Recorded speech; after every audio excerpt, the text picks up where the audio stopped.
दोस्तों आज का इस वीडियो में हम बात करेंगे।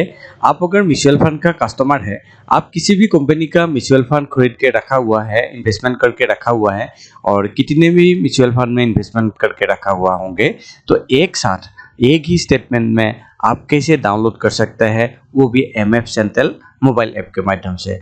अगर आप जानना चाहते हैं तो बने रहिए इस वीडियो में आखिर तक, हम इसी टॉपिक के ऊपर बात करने वाला है। नमस्कार दोस्तों, मैं हूं प्रणव और स्वागत है आपके डिजी वर्क लाइफ यूट्यूब चैनल में। दोस्तों अभी एमएफ सेंट्रल जो मोबाइल ऐप है वहाँ पे हम चला जाते हैं, जिसमें आप किसी भी कंपनी का म्यूचुअल फंड खरीद रखा हो तो म्यूचुअल फंड का स्टेटमेंट आप इसी ऐप से एक साथ डाउनलोड कर सकते हैं।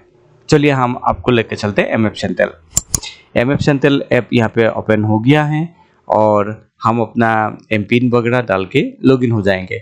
आपने अगर इसमें पहले से रजिस्ट्रेशन करके नहीं रखा है, पहले रजिस्ट्रेशन कर लीजिए और आपका पैन नंबर वगैरह डालना पड़ेगा, तो रजिस्ट्रेशन इजी है, आप कर लीजिए और इसके बाद हम आगे बढ़ते हैं। चलिए हम अभी अपना अकाउंट में लॉगिन हो जाते हैं। जैसे अकाउंट लॉगिन हो गया है तो यहाँ पे कुछ नोटिफिकेशन आ रहे हैं, इसे ओके कर देंगे। ओके करने के बाद ये सब ऑप्शन है यहाँ पे आ जाएगा। तो इस ऐप में ये खासियत है, आप किसी भी म्यूचुअल फंड में इन्वेस्टमेंट करके रखा हुआ है, जैसे एसबीआई म्यूचुअल फंड में करके रखा हुआ होंगे, एक्सिस म्यूचुअल फंड में इन्वेस्टमेंट करके रखा होंगे, या तो किसी भी दूसरा म्यूचुअल फंड में इन्वेस्टमेंट करके रखा हुआ, तो यहाँ पे आपका सारा का सारा कंसोलिडेटेड होके दिखाई देगा। तो चलिए अभी हम जाएंगे, ऊपर 3 लाइन वाला एक ऑप्शन मिलेगा, उसके ऊपर क्लिक करेंगे।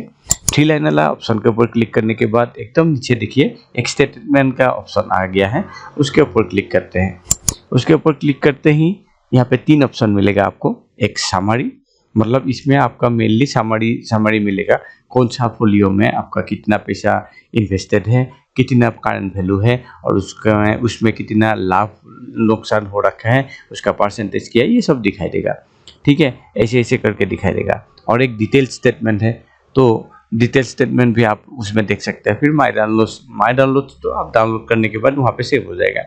चलिए अभी हम समरी में ही रहने देंगे और थोड़ा नीचे आके देखते हैं। अभी आज का डेट के हिसाब से मेरा क्या क्या है वो यहाँ पे दिखाई दे रहा है। थोड़ा स्क्रॉल डाउन करेंगे, देखिए मेरा स्कीम जितना भी है यहाँ पे दिखाई दे रहा है। तो यहाँ पे एक्सिस म्यूचुअल फंड का दिखाई दे रहा है, एसबीआई म्यूचुअल फंड का दिखाई दे रहा है और कितना कितना लाभ हो रहा है वो सब भी दिखाई दे रहा है। तो उसको हम एक स्टेटमेंट में डाउनलोड करना है और ये जो है इस फाइनेंशियल ईयर के लिए ही होगा। तो अभी तक आज का डेट तक होगा, क्या आज का डेट में क्या वैल्यू है उसके ऊपर होगा और डिटेल डाला होगा, तो आप उसे सिलेक्ट कर सकते हैं कौन सा साल का आपको डाउनलोड करना है।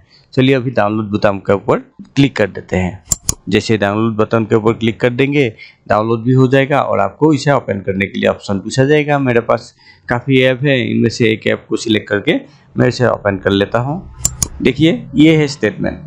तो यहाँ पे आप देख सकते हैं मेरा जितना भी म्यूचुअल फंड में इन्वेस्टमेंट है तो इसमें दिखाई दे रहा है और उसका वैल्यू वगैरह भी यहाँ पे उस हिसाब से दिखाई दे रहा है और कितना लाभ नुकसान हो रहा है वो सब भी दिखाई दे रहा है। नीचे भी आप देख सकते हैं, मैं एक मतलब म्यूचुअल फंड ही होता है वो जो निफ्टी 20 है, मैं डायरेक्टली उसका शेयर परचेस कर रहा था तो उसको भी म्यूचुअल फंड में दिखाई दे रहा है। मैं वो एक प्रकार का निफ्टी 20 जो है वो म्यूचुअल फंड ही होता है, तो इसीलिए यहाँ पे दिखाई दे रहा है।